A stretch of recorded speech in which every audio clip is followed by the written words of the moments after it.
Zee 24 तास एक पाऊल पुढे। स्पॉट फिक्सिंग प्रकरणात विंदू दारासिंगला अटक झाली आणि फिक्सिंगचं बॉलिवूड कनेक्शन उघड झालं।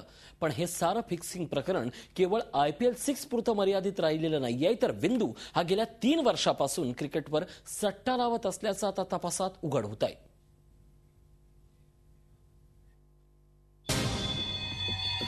फिक्सिंगचं बॉलिवूड कनेक्शन, बिंदू दारासिंग जेरबंद। बॉलिवूडमधील आणखी काही नावं चर्चेत। कोण आहेत ते बॉलिवूडमधले फिक्सर? आणखी किती जण अडकणार फिक्सिंगच्या जाळ्यात? और एक्स क्रिकेटर का क्या हाल है वो तो आप अच्छी तरह जानते हो सर।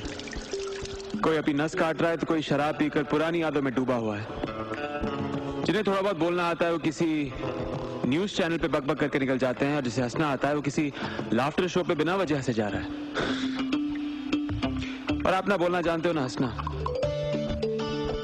और सर मैं तो हमेशा कहता हूँ कि सिफरान मत बनाओ, पैसे भी बनाओ।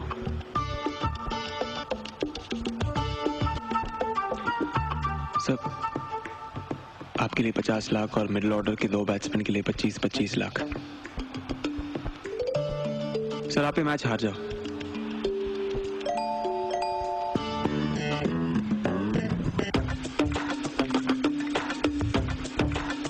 चलता हूं। और हाँ सर, मैंने आपके कमरे में कुछ रोलेक्स घड़ियां रखवाई हैं, आपको पसंद आएंगी। खुदा हाफिज। IPLच्या स्पॉट फिक्सिंग प्रकरणात क्रिकेटर श्रीशांतच्या अटकेनंतर बॉलिवूडचं कनेक्शन उघड झालंय। बिंदूच्या अटकेमुळे बॉलिवूडमध्ये एकच खळबळ उडाली आहे। राजस्थानमधून अटक करण्यात आलेल्या सट्टेबाज रमेश व्यासच्या चौकशीत बिंदू दारासिंगचं नाव समोर आलंय। रमेश व्यासशी बिंदूची मैत्री असल्याचं उघड झाल्यानंतर पोलिसांनी बिंदूकडे चौकशी केली आणि त्यानंतर त्याला अटक करण्यात आली।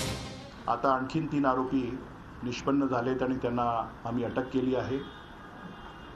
त्यापैकी अल्पेश पटेल हा हवाला ऑपरेटर आहे आणि ह्या बुकीजसाठी हवालाचं काम करायचं। त्यांच्याकडनं 1 लाख आणि 1 कोटी आणि 28 लाख रुपये रिकवर झाले आहेत। तसेच विंदू दारासिंग आणि प्रेम तनेजा हे 2 इसम ह्या बुकीजशी संबंधित होते आणि त्यामुळे त्यांना सुद्धा आम्ही अटक केली आहे। फिक्सिंगच्या प्रकरणात केवळ बॉलिवूडचं कनेक्शन उघड झालं असं नाही, तर हवाला कनेक्शन देखील समोर आलंय।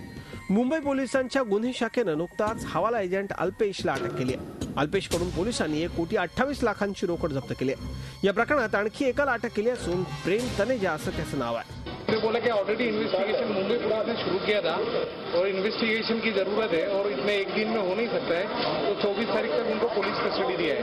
और उनके पास ये स्टेज में तो इन्वेस्टिगेशन के लिए रिजनेबल पॉइंट्स है कि ये लोग इन्वॉल्व है, इसलिए पुलिस कस्टडी दी है। बिंदूला अटक करण्यात आल्यानंतर त्याच्या IPL मधल्या उपस्थितीबाबत चर्चा सुरू झाली आहे। IPLच्या मॅचेस दरम्यान बिंदू स्टेडियममध्ये केवळ उपस्थितच होता असं नाही, तर तो चेन्नई सुपर किंग्सचा कॅप्टन महेंद्रसिंग धोनीची पत्नी साक्षी हिच्या शेजारी बसून टीमला प्रोत्साहन देत असल्याचं पाहायला मिळालं। मुंबई पोलिसांच्या सूत्रांनी दिलेल्या माहितीनुसार स्पॉट फिक्सिंग प्रकरण उघडकीला येण्या अगोदर बिंदू हा सट्टेबाजांच्या संपर्कात होता। बिंदूच्या चौकशीमध्ये आणखी धक्कादायक माहिती उघड होण्याची शक्यता पोलीस सूत्र वर्तवत आहेत। फिक्सिंग प्रकरणी बिंदूच्या अटकेमुळे बॉलिवूडमध्ये भूकंप झाला असून या प्रकरणात आणखी काही बॉलिवूड कलाकारांच्या नावाची चर्चा आहे। Bureau report, Zee media, Mumbai. विंदूशी असलेल्या मैत्रीमुळे चेन्नई सुपर किंग्सचे मालक गुरुनाथ मय्यप्पन हे फिक्सिंग प्रकरणी अडचणीत येण्याची शक्यता निर्माण झाली आहे। मॅच पाहण्यासाठी बिंदूला गुरुनाथ यांनी उघड झालंय। बॉलिवूडचं फिक्सिंग कनेक्शन, अभिनेता बिंदूचे सट्टेबाजांशी संबंध।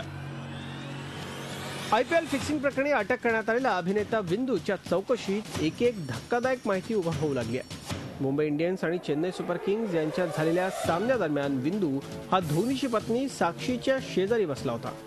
चेन्नई सुपर किंग्सचा मालक गुरुनाथ मय्यप्पन याच्याशी बिंदूची मैत्री असल्याचं पोलीस तपासात उघड झालंय। गुरुनाथ मय्यप्पनशी बिंदूची मैत्री, 2.5 वर्षांपासून दोघांमध्ये मैत्री। गुरुनाथमुळे बिंदूची साक्षीशी ओळख। गेल्या 2.5 वर्षांपासून त्यांच्यात मैत्री असून गुरुनाथनेच बिंदूला मॅचसाठी बोलावलं होतं। गुरुनाथमुळेच बिंदूची साक्षी धोनीशी ओळख झाल्याचं पोलीस सूत्रांनी सांगितलंय। फिक्सिंग प्रकरणी बिंदूला अटक झाल्यामुळे आता गुरुनाथ मय्यप्पनचीही पोलीस या प्रकरणी चौकशी करणार आहेत। मुंबई पोलिसांच्या चौकशीत बिंदूनं जी माहिती दिली आहे ती अत्यंत धक्कादायक आहे। स्पॉट फिक्सिंग प्रकरणी संजय जयपूर आणि पवन जयपूर हे 2 सट्टेबाज फरार असून पोलीस त्यांचा शोध घेत आहेत। या दोघा सट्टेबाजांशी बिंदूची मैत्री होती। स्पॉट फिक्सिंग प्रकरण उघड झाल्यानंतर संजय आणि पवन हे दोघे 17 मेला दिल्लीहून मुंबईला आले। मुंबईत त्यांच्यासाठी विंदूनंच हॉटेलचं बुकिंग केलं होतं. सट्टेबाजांना विंदूचा आश्रय. सट्टेबाजांसाठी विंदूनं केलं हॉटेलचं बुकिंग. संजय आणि पवन यांच्या अटकेची शक्यता निर्माण झाल्यानंतर त्यांना परदेशी धाडण्यासाठी विंदूनं मदत केल्याचं उघड झालंय. विंदूच त्या दोघांना विमानतळावर सोडण्यासाठी गेला होता. सट्टेबाजांना फरार होण्यात विंदूची मदत. सट्टेबाज संजय जयपूर, पवन जयपूर फरार. विंदूनं यंदाच्या IPL मॅचवरती 45 लाख रुपयांचा सट्टा लावला होता आणि त्यातून त्याला 17 लाख रुपयांचा फायदा झाल्याचं पोलीस तपासात उघड झालंय. विंदूनं जवळपास सर्वच मॅचवर सट्टा लावला होता. विंदूनं केवळ IPL वर सट्टा लावला असं नाही, तर 2011 मध्ये झालेल्या वर्ल्ड कप क्रिकेट सामन्यावरती तो सट्टा खेळला होता. विशेष म्हणजे त्यावेळीही त्यानं रमेश व्यास या सट्टेबाजामार्फत सट्टा लावला होता. पोलीस विंदूकडे चौकशी करत असून या प्रकरणात आणखी धक्कादायक माहिती उघड होण्याची शक्यता आहे. Ajit Mandhare, Zee media, Mumbai. विंदू दारा सिंगच्या अटकेमुळे चेन्नई सुपर किंग्स याचा कॅप्टन महेंद्रसिंग धोनीची पत्नी वादाच्या भोवऱ्यात अडकण्याची शक्यता निर्माण झाली आहे. कारण मुंबई इंडियन्स आणि चेन्नई सुपर किंग्स यांच्या दरम्यान चेन्नईत झालेल्या IPL मॅचच्या वेळी विंदू हा धोनीच्या पत्नीच्या शेजारी बसला होता. त्यानं साक्षी धोनीशी आपली ओळख असल्याचं आता सांगितलंय.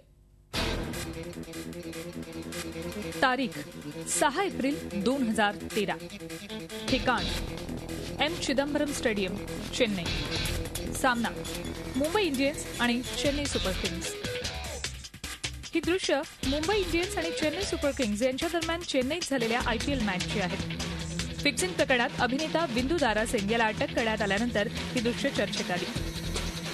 या दृश्यात चेन्नई सुपर किंग्सचा कॅप्टन महेंद्रसिंग धोनी याची पत्नी साक्षी आणि अभिनेता विंदू दिसतायत. या प्रकरणात आता साक्षीची चौकशी होणार असल्याचं बोललं जात आहे. साक्षीची होणार चौकशी. साक्षी शेजारी बसला होता विंदू. ही दृश्य पुन्हा एकदा पहा. फिक्सिंग प्रकरणी अटक करण्यात आलेला विंदू दारा सिंग हा धोनीची पत्नी साक्षी हिच्या शेजारी बसला होता. या सामन्यासाठी विंदूला चेन्नई सुपर किंग्सचा मालक गुरुनाथ मयप्पन यांना आमंत्रित केल्याचं तपासात उघड झालंय. विशेष म्हणजे गुरुनाथ मयप्पन हा BCCIचे अध्यक्ष श्रीनिवासन यांचा जावई आहे. या प्रकरणात आता चेन्नई सुपर किंग्सचा मालक गुरुनाथ मयप्पनचीही मुंबई पोलीस चौकशी करणार आहेत. पोलीस सूत्रांनी दिलेल्या माहितीनुसार विंदूची साक्षीशी ओळख असून त्यामुळेच या मॅच दरम्यान तो साक्षी शेजारी बसला होता. विंदू हा सेलिब्रिटी असल्यामुळे त्याला IPL मॅच दरम्यान VIP गॅलरीत सहज प्रवेश मिळत असे. तसंच त्याचे सट्टेबाजांशी घनिष्ठ संबंध असल्यामुळे त्यानं मॅच संबंधीची माहिती सट्टेबाजांना पुरवल्याचा पोलीस सूत्रांना संशय आहे. मुंबई पोलीस विंदूकडे या प्रकरणी कसून चौकशी करतायत. त्याच्या चौकशीत आणखी काही माहिती उघड होण्याची शक्यता वर्तवली जाते. Bureau report, Zee media, Mumbai. विंदूनं साक्षी धोनीशी ओळख असल्याचं सांगितल्यामुळे अनेकांच्या भुवया उंचावल्यात. अशात आता स्पॉट फिक्सिंग प्रकरणात अटक करण्यात आलेला क्रिकेटर श्रीशांतच्या गर्लफ्रेंडशी साक्षीची मैत्री असल्याचंही आता समोर येत आहे. साक्षी धोनीची मैत्रीण श्रीशांतची गर्लफ्रेंड. साक्षी विंदू बरोबर होती स्टेडियममध्येही. साक्षी धोनीच्या अडचणी वाढणार. स्पॉट फिक्सिंग प्रकरणी विंदू दारा सिंगला अटक झाल्यानंतर चेन्नईचा कॅप्टन महेंद्रसिंग धोनीच्या पत्नीचं नावही चर्चेत आलंय. चेन्नईच्या मॅच दरम्यान साक्षी विंदू एकत्र स्टेडियममध्ये दिसले होते. त्यामुळे आधीच अडचणीत असलेल्या धोनीच्या पत्नींच्या अडचणीत अजून भर पडली आहे. या प्रकरणी अटक करण्यात आलेली क्रिकेटर श्रीशांतची गर्लफ्रेंड ही साक्षीची मैत्रीण असल्याचं पुढे येत आहे. साक्षी धोनीची मैत्रीण श्रीशांतची गर्लफ्रेंड. श्रीशांतनं बुकिंगकडून मिळालेल्या रकमेतून आपल्या मैत्रिणीला 42,000 रुपयांचा ब्लॅकबेरी Z10 हा मोबाईल फोन गिफ्ट केल्याची माहिती पोलीस तपासात समोर आली आहे. साक्षी झाला भारतीय टीमचा कॅप्टन महेंद्रसिंग धोनीची पत्नी. साक्षी रावत धोनी हिच्याबरोबर शिक्षण घेत होती. मागच्या अनेक वर्षांपासून धोनीची पत्नी आणि साक्षी झाला चांगल्या मैत्रिणी आहेत. IPL दरम्यान अनेकदा या दोघी मॅच पाहण्यासाठी स्टेडियमवरती एकत्रित उपस्थित राहिल्या आहेत. एकीकडे पती महेंद्रसिंग धोनीची टीम मैदान गाजवत असताना साक्षी धोनीच्या मात्र स्पॉट फिक्सिंगमध्ये होत असलेल्या खुलाशांमुळे अडचणी वाढत चालल्या आहेत. झी मीडियासाठी ब्युरो रिपोर्ट, मुंबई. झी 24 तास एक पाऊल पुढे.